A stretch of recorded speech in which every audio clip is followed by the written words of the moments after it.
Bon, ben on commence. Alors donc synchroniser ces données, c'est plus pas facile que c'est compliqué. D'abord, on commence toujours par remercier nos sponsors, grâce à qui un événement de ce type-là peut être gratuit. Tiens, je vais mettre le chrono parce que... voilà. Et puis, merci aux volontaires, à ceux qui filment, et à tous les autres qui distribuent les programmes, les boissons, etc. Voilà, donc, Ariane Papillon. Oui, il vous plaît le petit papillon en haut. MVP SQL Server, je fais du SQL Server depuis une vingtaine d'années, à peu près, ça commence à faire. Et puis, depuis 6 ans, ma propre structure, Datafly, vous avez l'adresse du site, du blog, etc. Et puis j'en profite pour faire un petit peu de pub sur le site MSSQL.fr, qui est là pour... recenser un petit peu toute l'information sur SQL Server. Si vous avez envie d'avoir de la lecture d'articles techniques sur SQL Server et de ne pas passer votre journée à les chercher partout, c'est un bon endroit. Voilà, dont je suis l'auteur également. Donc synchronisons nos montres avant de synchroniser nos données, puisqu'on a 1 heure pour traiter un sujet qui mérite au moins la journée, voire 3, voire 4 jours certainement. Donc de toute manière, on va être frustré parce qu'on n'ira pas jusqu'au bout. Et il y a même dans la présentation trop de choses. Déjà, savoir un peu pourquoi et comment on veut faire de la synchronisation de données. Et puis ensuite, tout ce qu'il y a sous le capot d'SQL Server dans la boîte, le change tracking, le change data capture, le service broker et la réplication s'il nous reste un tout petit peu de temps à la fin. Parce que c'est le gros pavé. On fait un petit sondage déjà sur... on va faire un petit sondage. Qui est-ce qui connaît et qui a utilisé le change tracking? Non. Le change data capture? À titre de test pour évaluer justement, parce que comme c'est dans la licence entreprise, ouais. D'accord. Avant de dire il faut investir dans la licence entreprise. Le service broker? Non. La réplication? On a fait un petit moment. Voilà.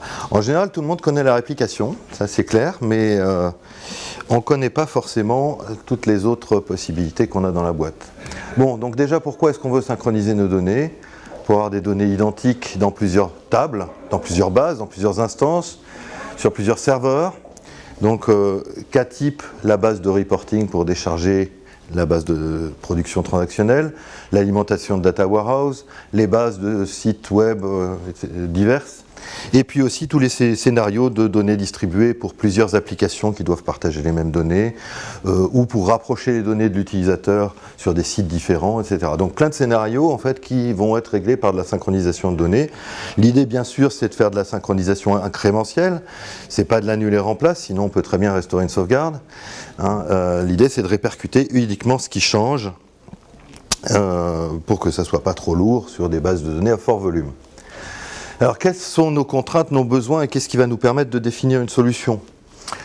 Déjà, comment on va consommer nos réplicas? Est-ce qu'il s'agit simplement de faire du secours, de la haute disponibilité, du disaster recovery pour lesquels on a des solutions? Ou est-ce qu'on veut faire uniquement une base de données où on veut lire les données? Ou est-ce que aussi on veut éventuellement mettre à jour côté source et côté destination? Auquel cas, on se retrouve avec une synchronisation bidirectionnelle et donc une problématique de gestion des conflits. Deuxième question, hétérogénéité. Est-ce que nous avons des structures différentes, des bases de données qui sont différentes, voire même des réplicas qui seraient non SQL Server, qui seraient un autre moteur de base de données? Fréquence de synchronisation, est-ce qu'on veut synchroniser périodiquement, toutes les heures, toutes les 2 heures, toutes les demi-journées, tous les jours? Ou est-ce que c'est une synchronisation au fil de l'eau? Et puis dernière question, de quelle édition est-ce que le serveur en dispose, standard ou entreprise? Donc les différentes méthodes pour conserver ces données synchronisées, après la première synchronisation, on les connaît à peu près toutes. Déjà, identifier ce qui a changé, donc les modifications. Pour ça, il y a différentes méthodes. Se servir des dates de mise à jour, si on a des dates de mise à jour dans les tables. C'est la méthode classique, c'est celle qu'on utilisait autrefois. Mais on ne gère pas forcément les suppressions de cette manière-là. Historiser toutes les modifications dans une table, c'est ce qu'on faisait aussi autrefois et qu'on fait toujours avec des triggers pour historiser tous les inserts, tous les updates, tous les deletes dans une table. Autre méthode, comme le fait la réplication transactionnelle, d'aller capturer directement dans le journal de transaction les modifications pour les rejouer. Et puis, sur des scénarios de distribution de données un peu plus complexes, ça peut être aussi de transmettre un message en mode asynchrone à un destinataire qui, lui, va recevoir ce message de l'autre côté. Bon, côté destinataire, bien sûr, l'idée c'est d'appliquer les modifications avec des inserts, des updates, des deletes, éventuellement faire le transport avec un ETL, avec SSIS, éventuellement avec une tâche de réplication si c'est le modèle qu'on a choisi, et s'il s'agit d'envoi de message, c'est de traiter ce message reçu côté destinataire. Alors, qu'est-ce qu'on a dans la boîte? Donc, change tracking, suivi des modifications, le modèle le plus simple, qui est même d'ailleurs dans la version standard. Change data capture, réservé à la version entreprise, capture de données modifiées. Service broker, envoi de messages entre services. Et puis la réplication, c'est la grosse boîte à outils, avec plusieurs méthodes de synchronisation, mais ça ne va pas être pour aujourd'hui dans le détail en tout cas, faute de temps. Côté transport, bien sûr, on peut faire ça en SQL, mais on peut utiliser l'ETL pour le transport dans pas mal de scénarios. Et puis, il faut voir aussi tous les scénarios qui nous offrent de la donnée synchronisée pour d'autres raisons, en particulier pour la disponibilité, le log shipping, le database mirroring qui est déprécié mais qui existe encore, et puis Always On qui va même un petit peu plus loin que de la haute disponibilité puisque ça peut nous fournir un réplica en lecture seule d'une base de données. Donc là, c'est au niveau base entière quand on parle log shipping, database mirroring, always on. Les autres solutions, on travaille au niveau table. Donc c'est là déjà la différence essentielle, c'est qu'on est purement applicatif et on va devoir effectivement faire du SQL forcément à un moment ou à un autre. Allez, on commence. Premier sujet, change tracking. Suivi intégré au moteur. C'est fini les triggers pour journaliser dans des tables, c'est plus la peine, on a quelque chose qui est directement intégré au moteur et qui permet de le faire. D'une manière plus simple, on a même la gestion dans l'interface graphique. Donc ça permet aux applications d'identifier quelles lignes du table ont été mises à jour, insert, update, delete, depuis la dernière synchro. L'idée, c'est pas de conserver toutes les versions d'une même ligne qui a été mise à jour plusieurs fois, c'est juste d'identifier le dernier update qu'il faut appliquer sur la destination. Comme on travaille sur des modifications nettes, ce qu'on appelle des modifications nettes, c'est justement de consolider toutes les modifications pour avoir la dernière version. Si je fais un insert et un update, à la prochaine synchronisation, j'aurai juste l'insert à faire avec la dernière version. Donc modification nette, il faut forcément avoir une clé primaire pour identifier les lignes qu'on modifie. Suivi synchrone. Ça veut dire que l'alimentation de la table de tracking qu'il y a derrière, elle fait vraiment partie du plan d'exécution. Si je fais un insert, je vais voir aussi un insert dans le plan d'exécution, dans la table de change tracking. Disponible dans l'édition standard, et puis on va pouvoir faire avec ça, utiliser avec du SSIS, pourquoi pas, mais de toute manière avec du SQL. Donc une petite démo, et on va regarder un peu ce que ça donne.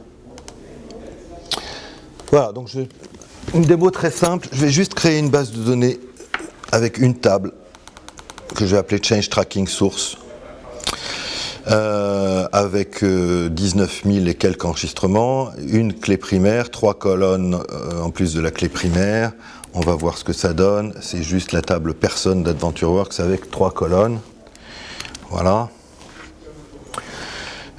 Et puis je vais faire exactement la même chose pour avoir une base destination et la synchroniser, avoir dès le début les mêmes données dedans.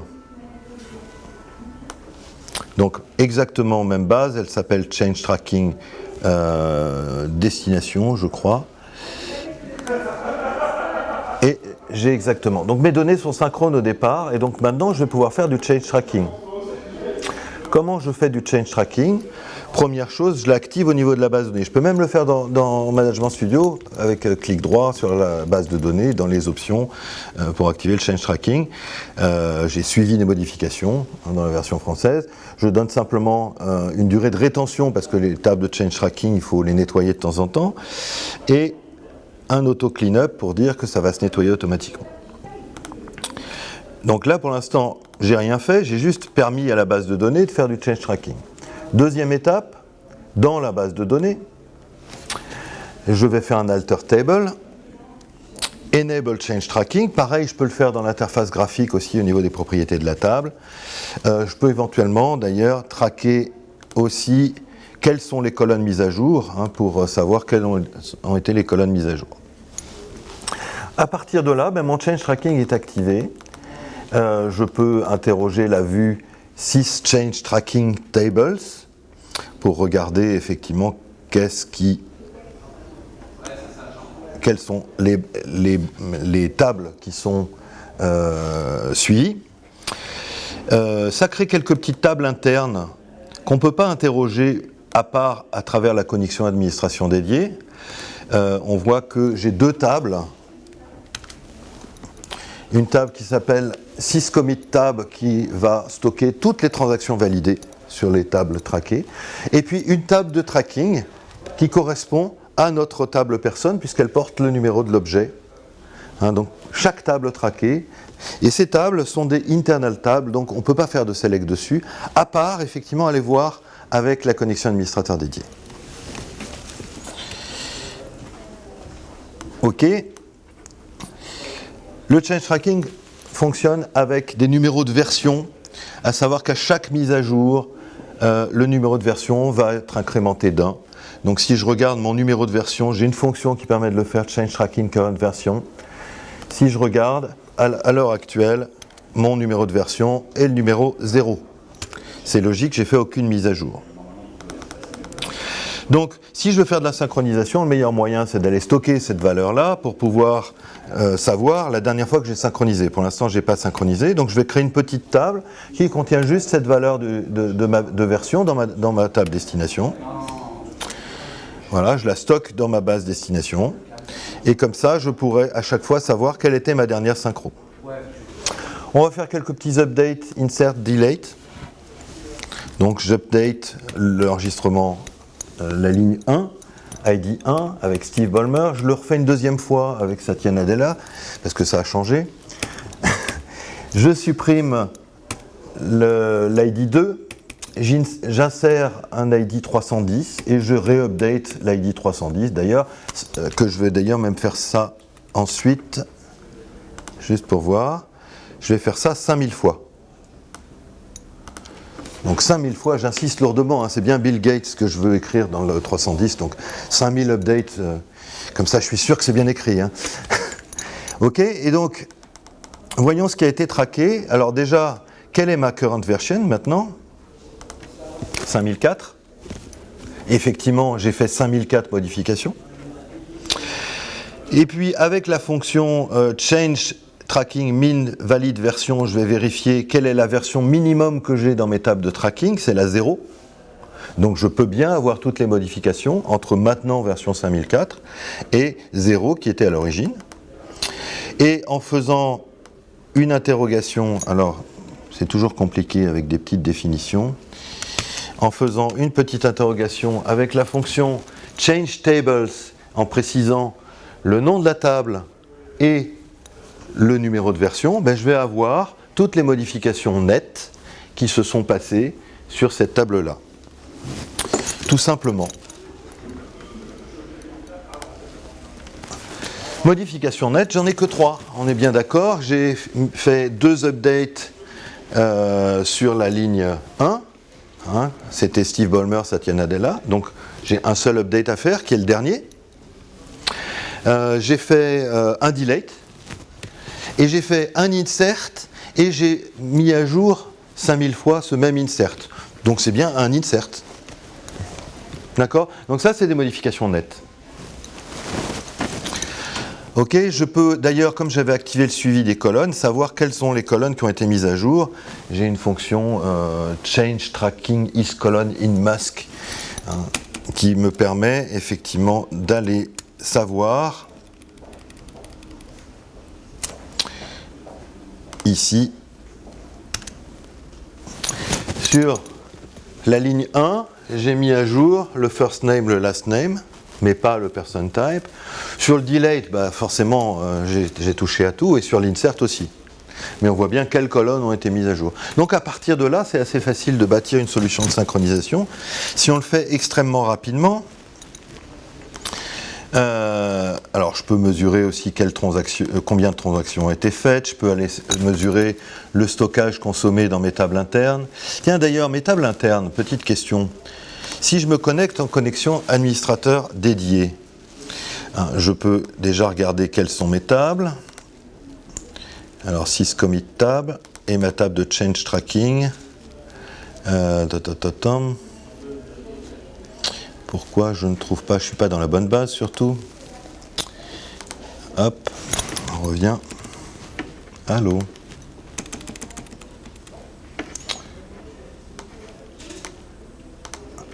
Voilà ma table de change tracking qui s'appelle comme ça.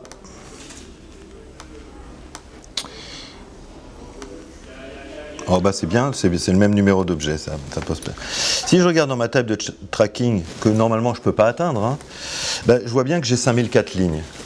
Ok, ce qui veut dire que le change tracking traque bien chaque modification. Moi quand je l'interroge, je vois que des modifications nettes, mais tout est traqué. Donc attention au volume.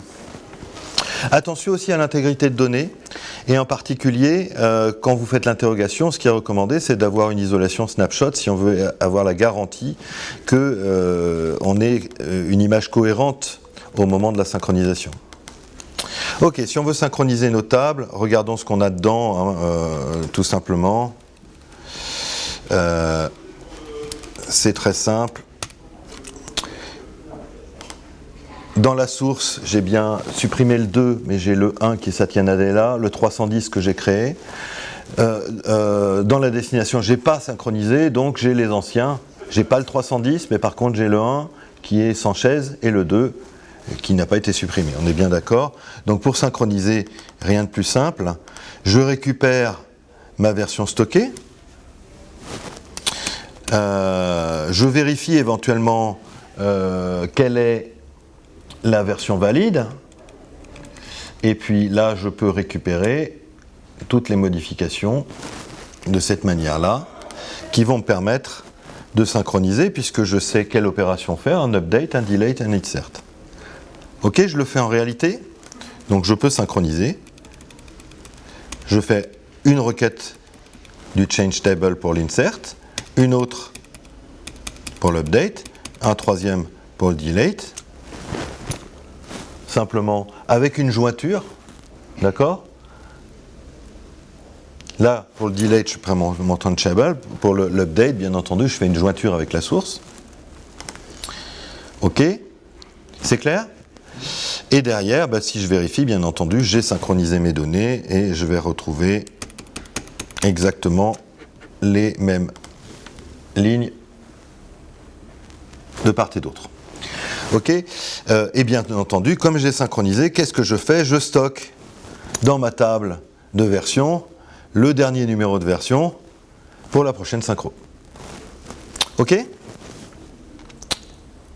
Voilà pour le change tracking.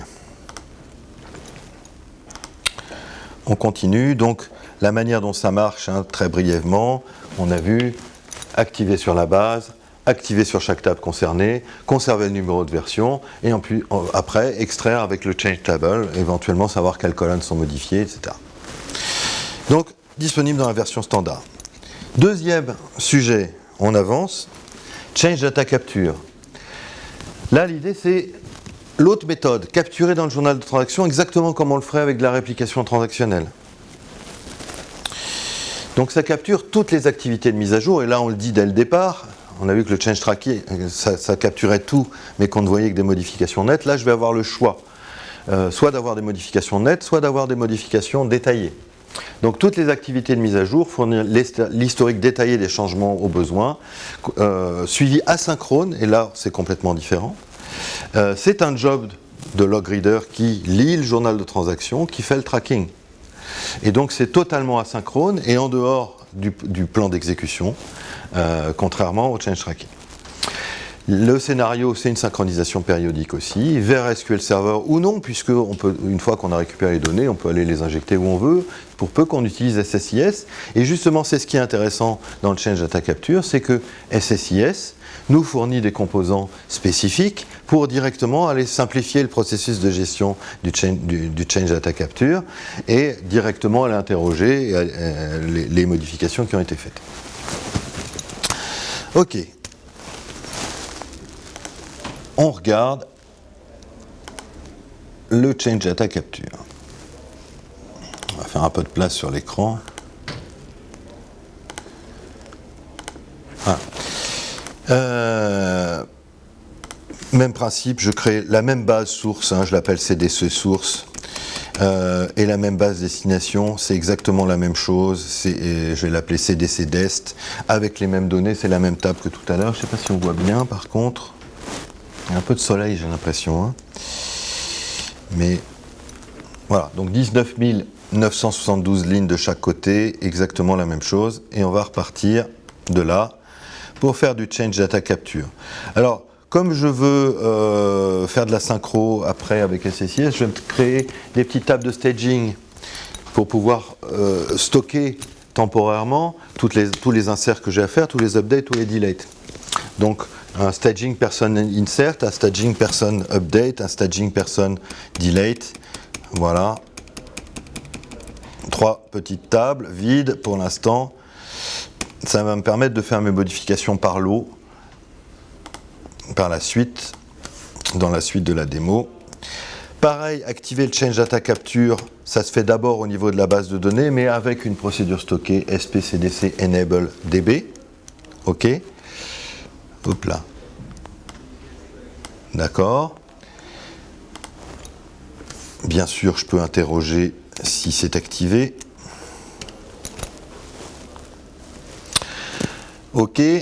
Ensuite, pour l'instant, ça n'a pas fait grand-chose à part permettre le Change Data Capture. La deuxième étape, c'est ça. La deuxième étape, ça va être de l'activer au niveau de la table.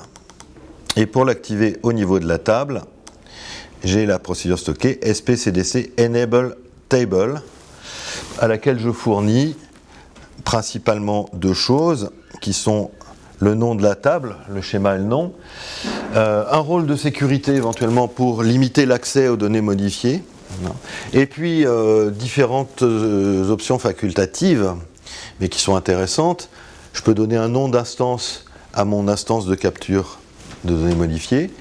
Je peux lui indiquer qu'il doit supporter les changements nets, comme on a vu pour le change tracking, ou pas.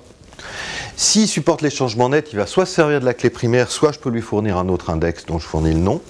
Et puis je peux aussi dire quelle colonne je capture. Parce que contrairement au change tracking, qui ne capturait que les clés primaires, là, je capture toutes les colonnes. Donc déjà, la volumétrie n'est pas la même. Et effectivement, la problématique, c'est de choisir quelle colonne je capture. Par défaut, c'est toutes les colonnes de la table. À noter aussi une chose, c'est que si jamais je modifie cette table avec un alter tab add colonne, ben c'est clair que j'aurai une colonne de plus. Le change tracking, lui, il ne le sait pas. Donc, il continuera à traquer les colonnes pour lesquelles on l'avait configuré, mais pas les nouvelles. Alors, ce qui est intéressant quand je fais du Change Data Capture, c'est qu'est-ce que ça crée. Vous voyez que c'est déjà un petit peu plus long quand je lance la commande pour surveiller la table. Pourquoi ? Parce que ça crée simplement 2 jobs, et on voit bien ça en bas de l'écran. Un travail CDC source capture et un travail cleanup qui sont lancés par l'agent SQL Server. Le cleanup qui va être planifié, alors par défaut, je crois que c'est tous les jours à 2h du matin, mais on pourrait le déplacer. Il y a une tâche qui va nettoyer en fonction de la rétention. Et donc, on a aussi, ce qui est intéressant, une série de fonctions qui ont été créées dans la base de données. Les fonctions qui vont nous permettre d'interroger les modifications sur notre table. On a 2 fonctions, une getAllChange, FNCDC getAllChange, et le nom de mon instance de capture, donc les modifications sur la table personne, et une getNetChange, Donc soit pour obtenir tous les changements, soit obtenir uniquement les changements nets. Ok. Ensuite, qu'est-ce qui est créé dans la base de données? Là, il y a beaucoup plus de choses que tout à l'heure. Il y a beaucoup de tables qui ne sont pas marquées internal table, donc on peut aller regarder ce qu'il y a dedans, mais on a des tables de métadonnées, beaucoup, quels sont les change tables, les colonnes capturées, l'historique du DDL, dès que je fais un alter table, ben, il est historisé quand même, les colonnes clés sur mes différentes tables, un time mapping. Pourquoi? Parce que le CDC fonctionne avec, non pas avec un numéro de version comme le change tracking, mais avec un numéro de séquence du journal de transaction, un log sequence number. Ce log sequence number, en fait, il est incrémenté à chaque transaction. Hein. L'idée, c'est de pouvoir, dans cette table, mapper les numéros de transaction avec une date et une heure. Donc cette table, chaque fois qu'on fait une modification, elle est alimentée, mais en plus, même quand on ne fait rien, elle est alimentée toutes les 5 minutes. Hein, ce qui nous permet après de savoir, je voudrais savoir quel est le numéro de transaction hier à telle heure, et avec une fonction de time mapping, je vais pouvoir savoir exactement à partir d'où il faut que je démarre ma synchronisation en basant sur une date et une heure. Et puis la plus importante, qui est la CDC personne instance 1 CT, c'est ma table de tracking. C'est elle qui va contenir les modifications. Et donc c'est là où c'est intéressant, c'est que on voit dans la structure de cette table, hein, si on regarde, mon écran est un peu petit là, hein, hop. Si on regarde dans la structure de cette table, on va voir que, vous remarquez que j'ai toutes les colonnes de ma table business entity ID, person type, first name, last name. Donc je log bien l'ensemble des données dans le cas d'un update par exemple ou d'un insert. Ok, donc voilà, on va pas faire les... Alors pour récupérer les LSN, différentes fonctions, CDC getMin LSN par exemple pour obtenir le LSN minimum, getMax, getMin LSN, donc le LSN minimum c'était celui au début. Le max LSN et le map time to LSN avec la date actuelle, ça va me donner le même numéro de transaction, hein, c'est donc le dernier. Et donc à partir de là, mes fonctions de récupération des changements, elles vont demander comme paramètre le début et la fin, le LSN de début et la fin pour obtenir la tranche de données que je veux synchroniser. Alors, on fait des modifs, les mêmes que tout à l'heure, Steve Ballmer, Satya Nadella, on rajoute un 310 et on fait encore un update sur le 310, c'est pas la peine de la faire 5000 fois, on sait que ça log tout. Et un delete, voilà, exactement les mêmes.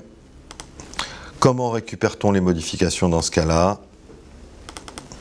Eh bien, je vais aller chercher, je vais initialiser deux variables, un from LSN, un to LSN. Le from LSN, c'est le minimum. Le to LSN, c'est le LSN actuel. Et puis, je vais aller faire une simple requête de la fonction fncdc getAllChange pour obtenir tous les changements. Et là, j'ai trois paramètres. Le début, la fin, pour cadrer effectivement ma plage de modification. Et puis, également, un dernier paramètre. Qu'est-ce que je veux obtenir? Je peux aller jusqu'ici, dans ce cas-là, obtenir tous les changements avec valeur avant, valeur après. Un update, j'aurai le before et l'after. Hein, dans la syntaxe d'après, c'est pratiquement la même, sauf que je n'aurai que la valeur après, en utilisant all. Et puis, troisième manière de l'interroger, d'utiliser l'autre fonction, qui est la fncdc getNetChange, pour obtenir les changements nets. Et on va voir les trois ensemble. On va lancer l'ensemble. On va regarder chacune. La première, vous voyez que on récupère bien l'update before, l'update after. Vous voyez que je suis passé de Sanchez à Ballmer, de Ballmer à Nadella. On est d'accord? Donc j'ai vraiment tout le détail. La deuxième, je récupère que les updates after, Ballmer, Nadella. Et la troisième, qui est un peu en dessous, eh ben, j'ai que les modifications nettes, un update, un delete, un insert. L'update avec la dernière valeur, bien entendu. D'accord? Hop là.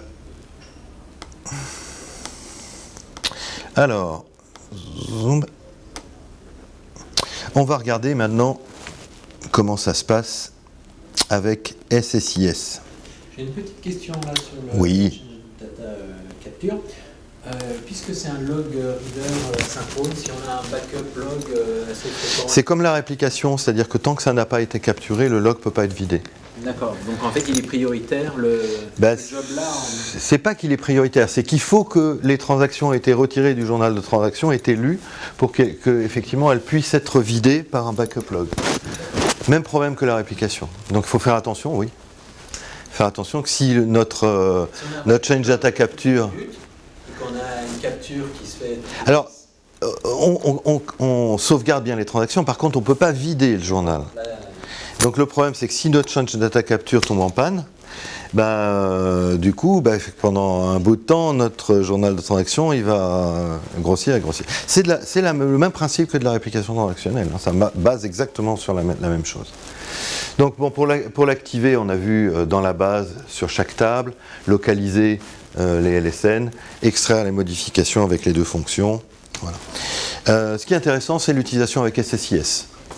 Dans SSIS, on a aussi des tâches spécifiques, une tâche de contrôle qui nous permet de gérer les états de synchronisation, les plages de LSN, et deux tâches de flux de données, une source et un splitter. La source qui permet d'aller interroger les modifications, et le splitter qui va éclater les données en trois flux, insert, delete, update, en fonction des modifications.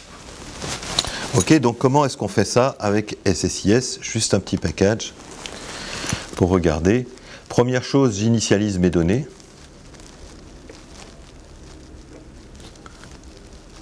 Voilà. Alors, c'est vraiment très petit. On va peut-être... oula.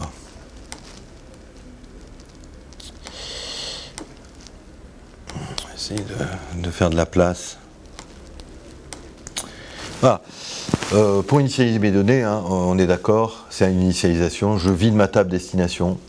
Là, je vais utiliser le composant spécifique CDC, qui pour l'instant n'est pas configuré, qui va marquer, on va voir sa configuration, la source de données, le choix de l'opération. L'opération, là ici, je fais un chargement initial, donc je vais marquer le début du chargement initial.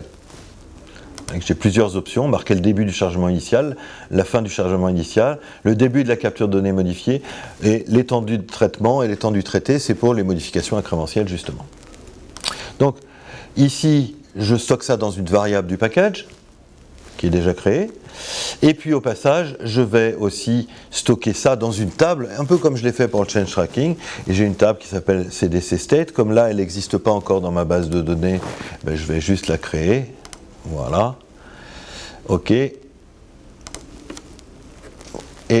bien sûr, ensuite, je charge mes données.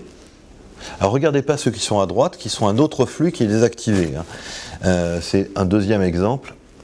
Là, je charge mes données, donc simplement un chargement complet d'une table vers l'autre. Et puis ici, à la fin, je marque la fin du chargement initial et je stocke ça dans la même table. OK. Alors, on regarde comment ça fonctionne. Alors, j'ai arrêté le package tout de suite ici, dès que la variable CDC change, pour voir un petit peu ce qui stocke dedans. Et là, on voit ce qui stocke dedans. La première chose qu'il veut stocker, c'est un statut IL start, initial load start, un LSN, et puis derrière, on ne le voit pas, c'est dommage, mais il y a un timestamp. On va essayer de l'agrandir un peu tout ça. Ouais, si on y arrive. Voilà, j'ai un timestamp avec une date. J'ai un date time derrière. Voilà, là on le voit mieux. OK. On continue le package. Là, il a fait le chargement de données. Et maintenant, il arrive à marquer la fin. Et vous remarquez qu'il marque dans la table, il va enregistrer un initial load end avec aussi une plage de LSN et un timestamp derrière. D'accord? Donc en fait, il gère ça intégralement tout seul. Voilà, mon package est fini. Je vais faire quelques petits updates dans ma base de données. Je vais les faire dans SSIS pour gagner du temps. Donc j'ai un package qui fait 2 updates, un insert, un delete, tout simplement. Il y a juste une tâche. Il faut d'abord que j'arrête l'autre quand même, ça se fait. Voilà. Donc quelques updates, très vite fait. Voilà. On l'arrête. Et maintenant, c'est clair que l'idée c'est de faire de l'incrémentiel et uniquement ce qui a changé.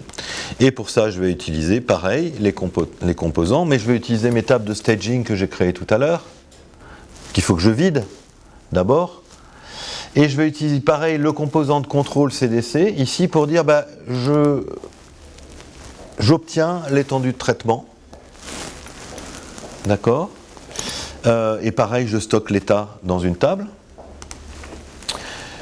Ici, je vais charger mes tables, tout à fait de la même manière, mais c'est un petit peu différent, c'est que je vais utiliser pour charger mes tables un composant spécifique qui est le composant source du CDC, qui lui va me permettre directement d'aller interroger l'instance de capture et de choisir quel type de modification je veux aller chercher.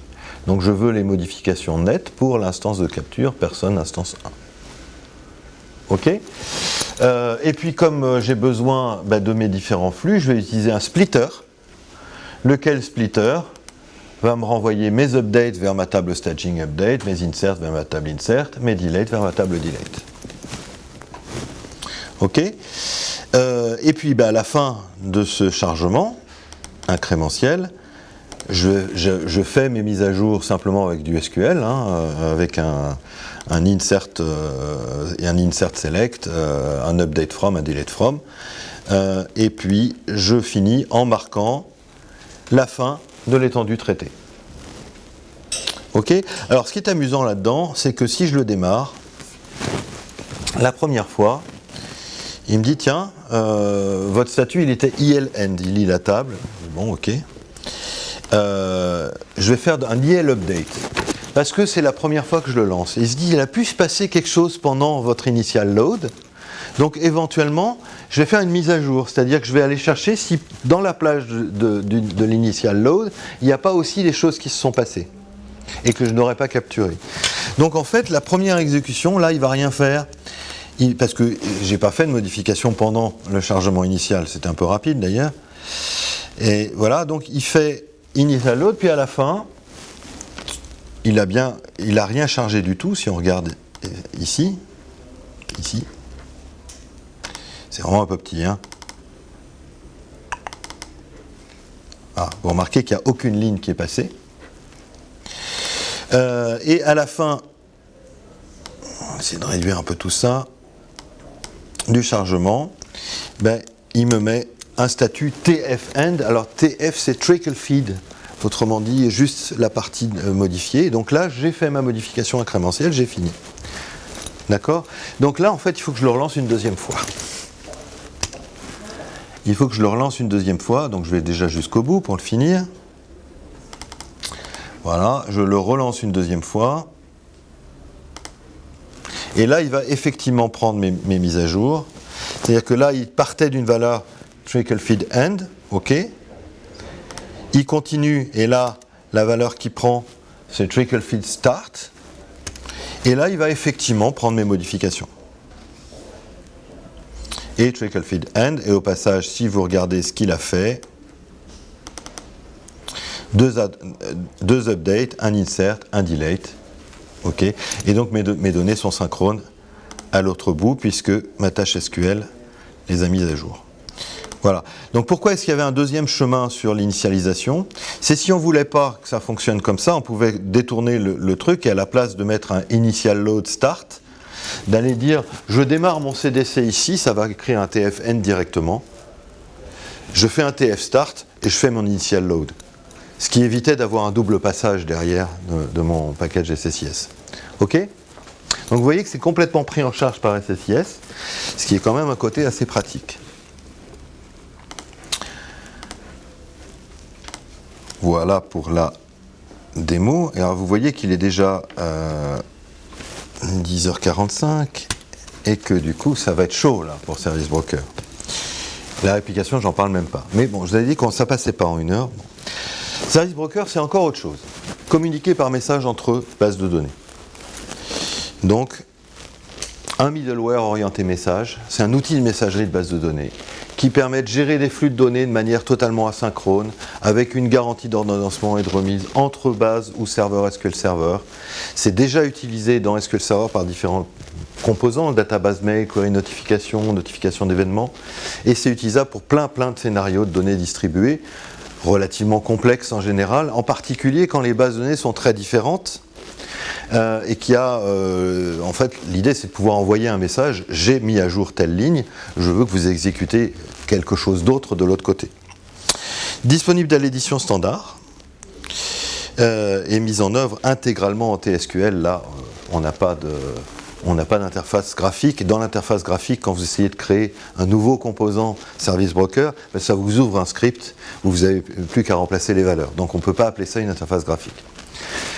L'idée de Service Broker, c'est d'envoyer des messages d'un service source vers un service destination.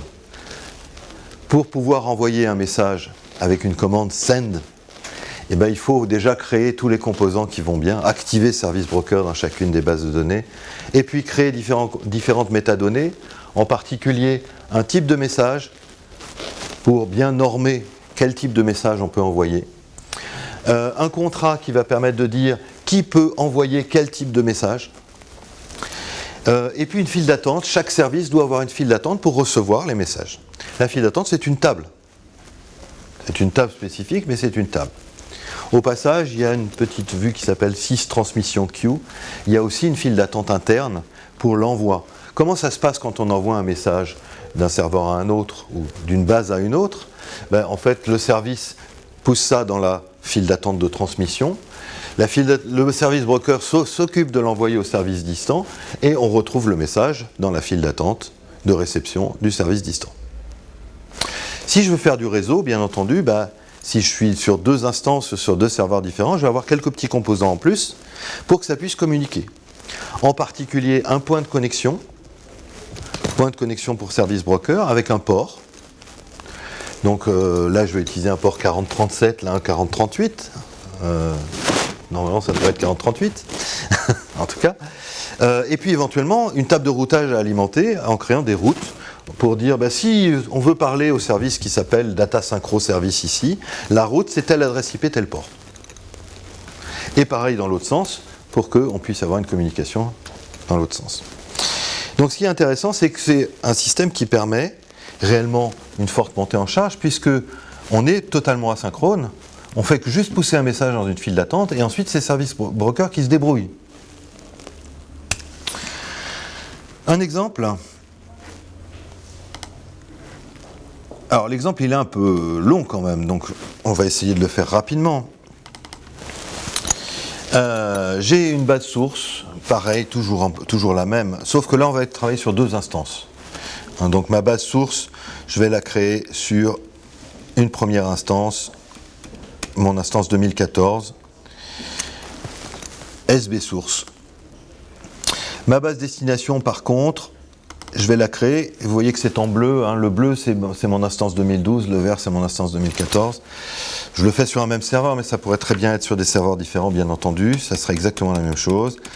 Je crée exactement la même base et au passage, je mets les mêmes données dedans. L'idée, c'est d'avoir une base déjà synchrone au départ. Voilà. Ensuite, je vais devoir, source sur source et sur destination, créer tous mes composants du service broker. Première étape, autoriser le service broker sur la base de données. Alter database, ma base source, set enable broker. Ok, ça fait rien du tout. Bon. Ensuite, je vais créer mes différents composants. Un type de message. Je vais le nommer data modification message type et je vais dire ce type de message ça doit être du XML bien formé parce que le service broker il envoie du XML et il travaille avec du XML. OK. J'ai besoin aussi d'un contrat qui dit l'initiateur peut envoyer le data modification message type, c'est juste une métadonnée supplémentaire. Et puis du coup, j'ai besoin aussi d'une file d'attente, c'est obligatoire pour pouvoir créer mon service. Donc la file d'attente, je la nomme et je lui dis qu'elle est démarrée, donc prête à recevoir des messages. Et derrière, j'ai plus qu'à créer mon service. Donc le service, vous voyez, c'est l'ensemble de tout ça. Je crée mon service sur la file d'attente que je viens de créer, avec le contrat que j'ai créé également. Et puis au passage, j'autorise, je mets les permissions d'envoi à tout le monde. Voilà, donc là j'ai tout ce qu'il faut. La seule chose qui me manque, c'est le réseau. On va le créer après. Je vais faire exactement la même chose de l'autre côté, mais plus vite. Je configure ma base de données, pareil. Je crée mon message type, c'est le même d'ailleurs. Mon contrat, c'est le même. Ma file d'attente, je lui ai donné un autre nom, je l'ai appelé Data Synchro Queue, ça va être la réception qui doit synchroniser. Et mon service, il ne peut pas porter le même nom, là par contre c'est important, parce que d'un service à un service, ça va être Data Synchro Service. Voilà. Donc je crée tout ça. Okay. Dernier point, donc le réseau. Côté source, je crée un point de connexion en lui disant c'est un point de connexion qui est démarré, c'est du TCP, le port c'est 4037, c'est pour du service broker, et puis je configure l'authentification et le chiffrement par défaut entre serveurs, le service broker est chiffré. Là j'ai désactivé pour nous simplifier un peu la démo et éviter d'avoir effectivement les problématiques de chiffrement qui viennent en plus et d'authentification. Là j'ai fait de l'authentification Windows de bout en bout pour vraiment simplifier la démo. Sinon effectivement on rajoute encore quelques commandes. Mais avec le temps qui nous reste, déjà qu'on ne va pas y arriver. Ok, dernière chose, je crée une route vers la destination, c'est-à-dire que je l'appelle data modification route. Je dis pour ce service-là, il faut contacter le 192.168.56.1, port 4038, c'est le port que je vais configurer de l'autre côté. Donc on est bien d'accord, de ce côté-là j'ai un port 4037, de l'autre je vais avoir un port 4038. Et donc maintenant j'ai une route qui a été créée.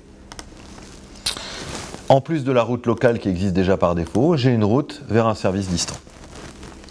Je crée de l'autre côté, pareil, mon point de connexion, mon endpoint, et ma route dans l'autre sens, d'accord? Et donc maintenant tout peut communiquer, on est prêt à utiliser le service broker quand il aura fini, voilà. Je vais pouvoir envoyer mon premier message. Pour envoyer un message, je démarre une transaction.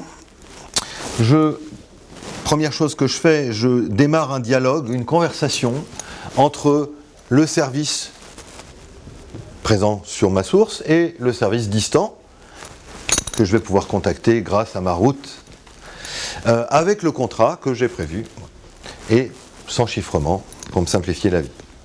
Donc première chose, c'est de démarrer une conversation. Ensuite, de constituer un message en XML. Pour ça, je vais faire un select for XML un petit peu complexe, mais on n'aura pas le temps de le détailler, mais on va regarder ce que donne le XML derrière. Et ensuite, j'envoie avec une commande send sur la conversation que j'ai initialisée, ce message, en précisant quel est le type de message et le contenu. Voilà. Et l'autre va effectivement recevoir le message. D'accord ? Donc, on va regarder. On va essayer de lancer tout ça d'un bloc quand même. C'est mieux.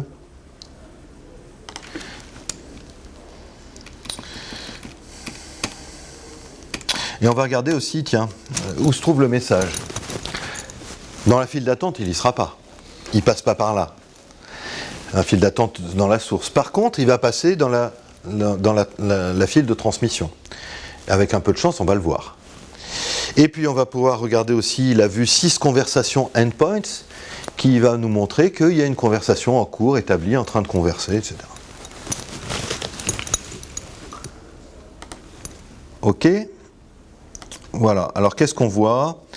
C'est que effectivement, alors, il n'est pas dans ma file d'attente, ça c'est cette requête ici. Il n'est pas... il est dans ma file de transmission. Et j'ai une conversation en cours. Alors, l'écran est un peu petit, mais on peut voir que le type de message, le contenu du message, etc. dans ma file de transmission. Et ma conversation, on peut voir que son statut ici, c'est, alors je l'ai passé, c'est conversing. D'accord ? Mon XML en passant, pour regarder la tête qu'il a. Là, l'idée, c'est de synchroniser les données. Donc, en fait, je me suis fait un flux XML qui va envoyer tout ce qu'il faut pour faire de la synchro. Autrement dit, chaque fois qu'il y a un update, on va vouloir envoyer de quelle table il s'agit. Donc, schéma, table, c'est un update.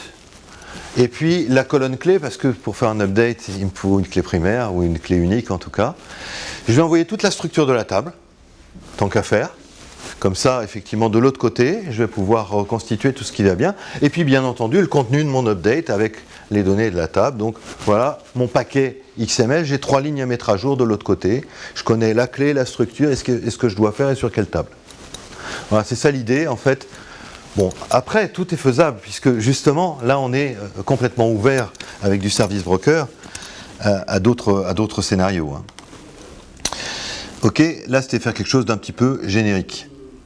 Alors, si je regarde de nouveau dans ma file de transmission, c'est clair que j'ose espérer que mon message n'y sera plus.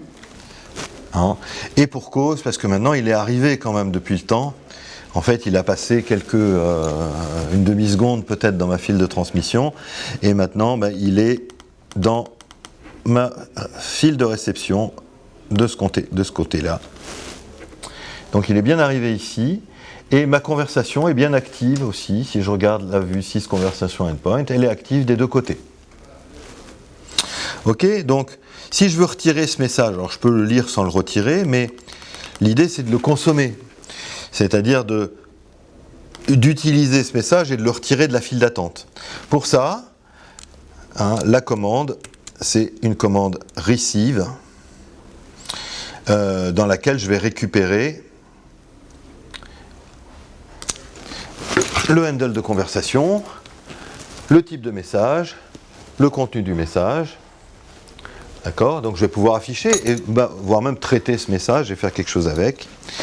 Et puis immédiatement derrière, je dis bon, ok, j'ai bien reçu le message, donc je vais mettre fin à la conversation. Ok, moi c'est bon, j'ai reçu ce qui va bien. D'accord ? Donc consommons le message et on va voir que il n'est plus dans la file d'attente forcément. Je l'ai affiché, vous voyez bien que je l'ai bien reçu et que je l'ai affiché, et que dans la file d'attente, j'ai rien du tout puisque je l'ai consommé. Donc l'idée maintenant, si je vais jusqu'au bout de la démo, ça va être effectivement... Alors, j'ai clôturé la conversation, mais il y a quand même un petit souci. La conversation, elle était clôturée par le destinataire, mais l'émetteur, lui, il a reçu un message dans sa file d'attente, et un message qui lui dit j'ai reçu un message ici de fin de dialogue. Donc ça aussi, il faut que je le traite. Le retour du message de fin de dialogue, il faut peut-être que je consomme aussi ce message de l'autre côté pour dire bon, ok, il y a eu une fin de dialogue, ça je ne le traite pas, mais au moins je consomme. D'accord ? Et donc je vais faire exactement la même chose, c'est-à-dire que je vais faire un receive de l'autre côté. Pareil, un receive top 1 de ma file d'attente, et puis je dis voilà, si tout va bien et que c'est un message end dialogue, je mets fin aussi à la conversation, et comme ça la conversation sera clôturée des deux côtés et il n'y a plus de souci. D'accord ? Alors si je veux mettre ça en place complètement avec le temps qui nous reste, ça va être court. Il va falloir que je fasse quoi ? Que je mette des triggers sur ma source pour envoyer des messages. Donc très simplement, un trigger for update qui constitue un flux XML. Et qu'est-ce qu'il fait derrière ? Une fois le flux XML constitué, il envoie le message. D'accord ? Pareil, un trigger for insert. D'accord ? Et pareil, un trigger for delete. Dans les 3 cas, j'envoie un message différent, je change l'action, mais je vais extraire ça de ma table inserted ou deleted selon les cas, et j'envoie effectivement mon flux XML de ce que je dois faire avec les données à modifier. OK? Donc 3 triggers. Côté destination, ce que j'aimerais bien, c'est que ça soit automatique. Parce que s'il faut que j'aille lancer la commande de l'autre côté, c'est un peu dommage. Donc j'ai la possibilité de créer une procédure stockée et de l'activer. Pour activation automatique, c'est que dès qu'un message arrive, la procédure stockée se lance. Donc cette procédure stockée, qu'est-ce qu'elle va faire? Elle va en fait consommer le message, et puis au passage, elle va aller traiter, alors je vous passe le contenu complet du code, mais elle va aller récupérer tout ce qu'il y a dedans. D'accord? Elle va décortiquer le message et elle va me générer les commandes qui vont bien, un update, un insert, un delete, avec l'extraction dans le flux XML des valeurs qui vont bien, pour aller faire directement les inserts dans la bonne table, voilà, en fait, selon les actions, avec à la fin un SP execute SQL pour exécuter la commande qu'on a générée avec les bonnes données, etc. Donc ça va faire tous les updates, tous les inserts qui vont bien automatiquement. OK. Et à la fin, si tout va bien, bien entendu, on termine la conversation de la même manière qu'on l'a fait ici. OK. Donc je crée ma procédure stockée. Donc si je lance ma procédure stockée, je consomme le message et je synchronise mes données. Et je vais en plus activer cette procédure stockée au niveau de ma file d'attente. Au niveau de ma file d'attente, je force l'activation, status on, avec le nom de cette procédure stockée, le nombre de lecteurs qui peuvent lancer cette procédure stockée en même temps. Et donc, à partir du moment où j'ai activé ça,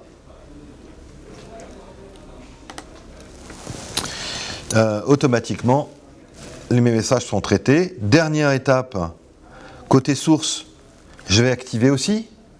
Souvenez que j'avais un message de end-dialog, il faut bien que je le traite aussi. Donc je vais faire la même chose avec une petite procédure stockée pour activer. Exactement le même principe. Sauf que je fais juste une fin de conversation. Et là, voilà, j'ai fait ce qu'il fallait pour que mes données soient synchrones et par envoi de message. Donc si je fais une petite expérience du genre faire un update des 10 premières lignes, des 5 premières lignes en rajoutant un X devant le last name, ensuite faire un delete top 1 de personne, ensuite aller ajouter une ligne avec l'ID max ID plus 1. Ok, donc quelques modifications. On voit bien, alors, on voit bien que effectivement c'est ça qu'on envoie.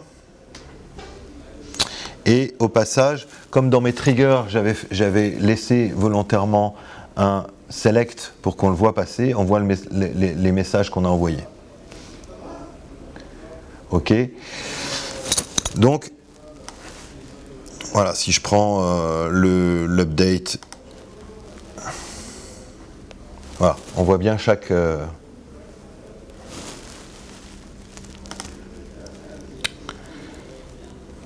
ligne, etc. Vérifions de l'autre côté. Côté destination, je constate que je suis synchrone puisque mes messages sont bien parvenus, ont bien été traités de l'autre côté, et les inserts, les updates ont été faits. La preuve, la ligne numéro 1 a été supprimée. Les 5 premières que j'avais mis à jour, il n'y en a plus que 4, mais il y en a bien 4 qui ont un X devant. Et puis au passage, la dernière ligne qui est la 20 778, elle est bien là. Donc ma synchro fonctionne avec de l'envoi de messages, et c'est au fil de l'eau, et c'est totalement asynchrone. Ça permet de la montée en charge, c'est ça qui est intéressant. Ok. Voilà donc pour le service broker. J'avais même passé le slide démo qui pourtant valait la peine.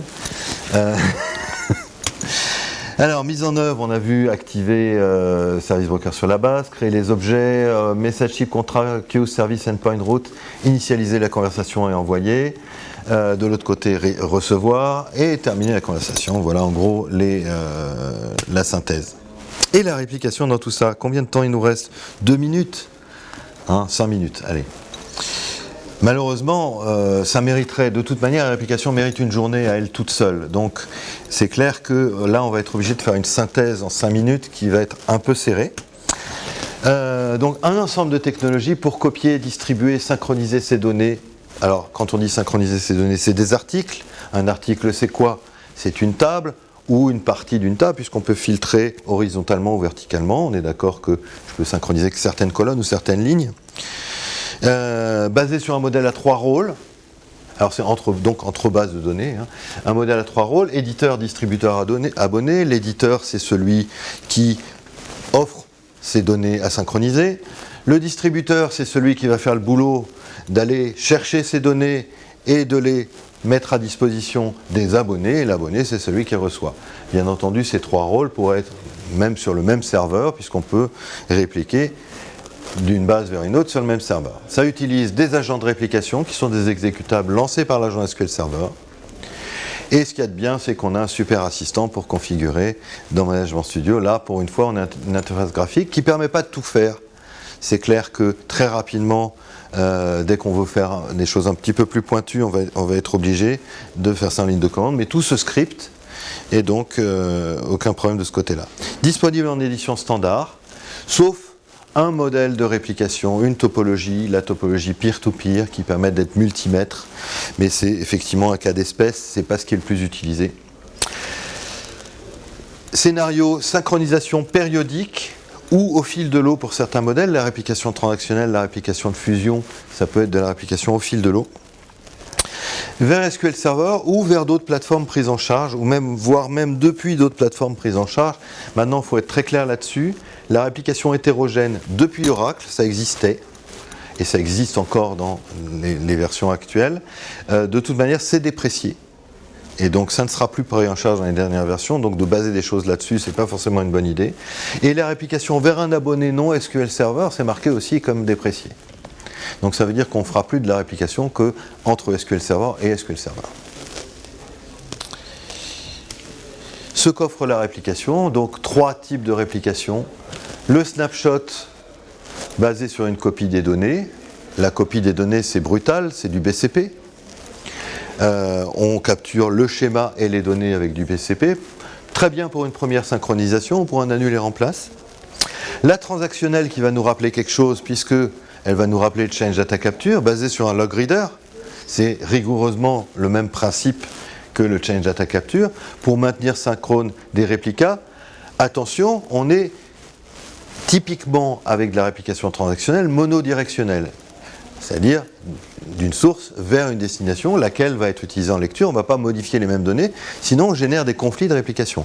Il existe effectivement des méthodes de mise à jour de l'abonné, des sous-types de réplication avec mise à jour de l'abonné qui sont pas forcément extrêmement performants, extrêmement pratiques à utiliser. Et puis la fusion, c'est peut-être celle qui est la plus intéressante, qui est un petit peu différente. On est basé sur des tables de tracking comme le change tracking. Par contre, on est basé sur des triggers. Donc la réplication de fusion crée des triggers, mais ce qui est intéressant, c'est qu'elle crée des triggers sur la source et sur la destination. Ce qui veut dire qu'on va pouvoir effectivement faire une vraie réplication bidirectionnelle avec identification des conflits de réplication. C'est ça le principal intérêt de la réplication de fusion. Alors on a le temps juste de balayer quelques petits schémas comme ça avant de s'arrêter pour regarder un peu comment ça fonctionne. Malheureusement la démo on la fera pas. J'ai enlevé le slide de la démo, je savais que ça rentrait pas. Réplication, si on veut faire de la transactionnelle, on va commencer par un snapshot. On a bien les 3 rôles, éditeur, distributeur et éventuellement plusieurs abonnés. La première chose, ça va être le snapshot. Il y a un agent de snapshot qui tourne sur le serveur qui a le rôle de distributeur, qui va faire la capture des données, des scripts et des données d'ailleurs, et qui va stocker tout ça dans un répertoire sur disque. Et puis l'agent de distribution, lui, va appliquer ces modifications, autrement dit, créer les tables, si on a choisi de les créer, et injecter toutes les données qu'il y a injectées sur les différents abonnés. Première étape. Une fois qu'on a fait ça, il faut maintenir synchronisé. Et donc là, on va travailler avec le log reader. tout ça étant bien sûr des exécutables. Le log reader surveille le journal de transaction, capture les transactions comme le log reader du CDC, stocke ça dans une base de données système qui s'appelle la base de données distribution, et puis l'agent de distribution va appliquer ça aux différents abonnés. Donc ça, scénario classique de réplication transactionnelle. On va passer à la réplication de fusion. Réplication de fusion, c'est un petit peu différente puisque sur l'éditeur, comme sur chacun des abonnés, j'ai des tables de tracking. Et ici, premier constat, l'agent de distribution n'est pas utilisé du tout, c'est un agent de fusion qui fait tout le boulot de distribution. Première étape, synchroniser, primo-synchronisation, et c'est encore un snapshot qui va servir de primo-synchronisation avec l'agent de snapshot qui va récupérer les données, les stocker dans un dossier, et l'agent de distribution, l'agent de fusion, pardon, va les distribuer sur les différents abonnés. Ok ? Une fois que c'est synchronisé, eh ben, le processus va être un petit peu différent. La base distribution ne sert qu'à stocker des informations d'état et d'historique, elle ne sert pas à stocker des transactions. Et là, on va travailler par fusion. Donc, l'agent de fusion va aller chercher les modifications dans les tables de tracking de part et d'autre, côté éditeur, côté abonné. Ok, ce qui va lui permettre d'appliquer les modifications sur l'abonné et sur l'éditeur. Et là, effectivement, on a une réplication bidirectionnelle avec, au passage, si on a modifié la même ligne, un conflit qui sera identifié, qui sera résolu temporairement, qui peut être résolu automatiquement, mais un conflit qui sera identifié. Au passage, d'ailleurs, pourquoi on parle de réplication de fusion ? Parce qu'il y a deux manières de travailler. On peut fusionner les lignes. Imaginez, par exemple, que sur le même client, j'ai changé la ville et de l'autre côté, j'ai changé le code postal. Au moment où je fusionne, on peut très bien dire que je crée un client des deux côtés avec le code postal modifié par l'un et la ville modifiée par l'autre. Là, il s'agit d'une fusion. Mais je peux aussi choisir de dire, dès que j'ai touché à quelque chose et qu'il y a une modification sur la même ligne, ce n'est pas une fusion, c'est un conflit. Et ça, c'est configurable. C'est ça l'intérêt de la réplication de fusion, c'est de pouvoir effectivement configurer ça pour chaque réplication, chaque publication. Ok, donc pareil avec les autres. Au passage, dans la base distribution, ce qu'on stocke, c'est juste des valeurs d'historique et d'état. Il n'y a pas de transaction comme dans la réplication transactionnelle. Donc pareil pour l'autre. Ok, et pareil pour le dernier. Voilà. Ok ? Alors, une petite synthèse, et on va terminer là-dessus. Les différentes solutions qu'on a vues, et choix d'une solution de synchronisation, qu'est-ce qu'on peut choisir ? Alors, nos différentes technologies, Change Tracking, Change Data Capture, Service Broker, les trois types de réplication, snapshot, transactionnel, fusion. Alors, les questions qu'on peut se poser, est-ce qu'on gère les conflits ? Est-ce qu'on peut mettre à jour de l'autre côté ? Alors, à moins que je développe moi-même ma propre gestion de conflits, le Change Tracking, c'est pas fait pour ça. Le Change Data Capture, ça le prend pas en charge nativement non plus. Le Service Broker, on a bien vu que non, on envoie les messages. Je peux développer une propre gestion de conflits, mais à moi de tout écrire. La réplication Snapshot, il y a la possibilité effectivement d'avoir les sous-modèles de réplication avec mise à jour des abonnés par transaction distribuée ou par file d'attente. Donc c'est ce cas particulier. Et réplication de fusion, oui, c'est le seul cas où je vais pouvoir faire de la bidirectionnelle, où c'est pris en charge nativement. Réplica hétérogène, c'est clair que le change tracking, le change data capture, oui, avec un ETL, je fais tout ce que je veux. Le service broker, non, il faut bien du SQL Server de l'autre côté, de chaque côté. Réplication, snapshot et transactionnel, c'est déprécié, donc théoriquement plus pris en charge dans les futures versions. Et réplication de fusion, c'est typiquement du SQL Server parce que c'est basé sur vraiment le modèle d'étape de tracking des SQL Server. Qui peut synchroniser au fil de l'eau et qui fait forcément du planifié? Le change tracking, c'est pas du fil de l'eau. Le change data capture non plus. Le service broker, on a vu que oui, typiquement, là on fait du fil de l'eau, c'est idéal pour faire du fil de l'eau. Le snapshot, c'est pas du fil de l'eau. Par contre, en fonction du modèle de réplication avec de la transactionnelle et de la fusion, si c'est de la réplication poussée à savoir que le distributeur pousse les modifications vers les abonnés. On peut faire du fil de l'eau, et c'est même tout à fait pour ça. Et derrière, vous avez une édition standard. Qu'est-ce qu'on peut faire? Presque tout, pas le change data capture, et pas la réplication peer-to-peer. Mais tout le reste est faisable. Ok, on a 30 secondes de questions. Même pas. On a déjà bouffé sur la pause. Pas de questions? Non, mais j'avais loupé le change tracking en fait qui pourrait correspondre à... Qui est pas mal.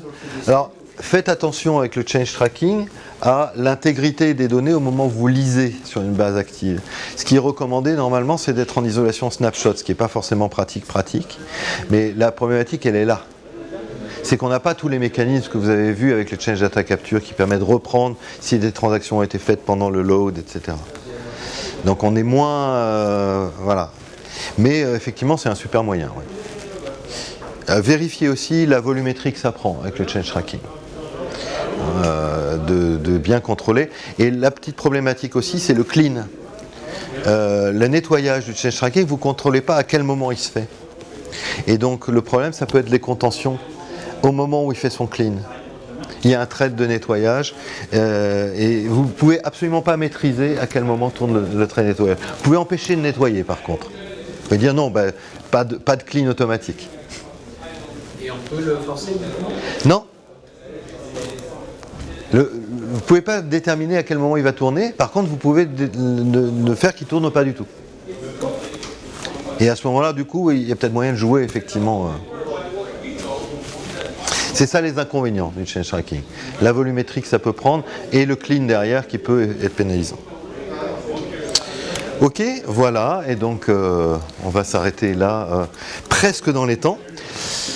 Avec l'évaluation, je crois qu'il faut cocher la case de droite si on est content et la case de gauche si on n'est pas content. Voilà.